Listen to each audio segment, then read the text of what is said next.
कभी आपने गौर किया है जैसे जैसे चुनाव नजदीक आते हैं वैसे वैसे देश में एक शब्द अचानक बहुत ज्यादा सुनाई देने लगता है, ईडी का छापा। किसी राज्य में चुनाव हो, किसी बड़े नेता की रैली होने वाली हो या विपक्ष सरकार पर सवाल उठाने लगे, अक्सर उसी समय खबर आती है ईडी ने छापा मारा, बड़ी कार्रवाई। लेकिन सवाल यह है कि क्या यह सिर्फ सहयोग है या फिर चुनावी राजनीति का एक पावर टूल।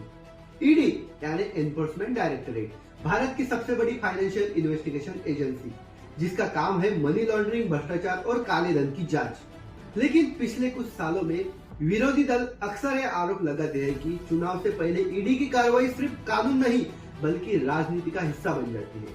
कई राज्यों में यही पैटर्न देखने को मिला।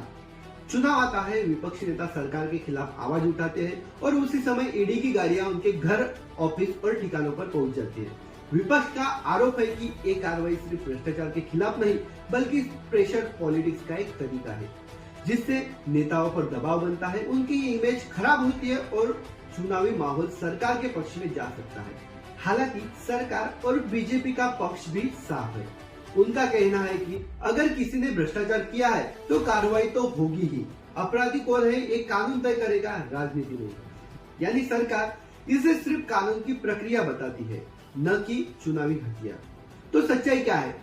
क्या सच में चुनाव से पहले ईडी की कार्रवाई राजनीतिक रणनीति बन चुकी है या फिर ये सिर्फ विपक्षी पॉलिटिकल नैरेटिव बिल्डिंग? शायद इसका जवाब किसी एक लाइन में नहीं मिल सकता, लेकिन इतना तय है कि चुनाव और ईडी दोनों भारत की राजनीति का एक बड़ा हिस्सा बन चुके हैं और आने वाले चुनावों में ये मुद्दा और भी ज्यादा गर्म होने वाला है। आप क्या सोचते हैं, ये इन्वेस्टिगेशन एक्शन है या पॉलिटिकल एक्शन? कमेंट में अपनी राय जरूर बताएं।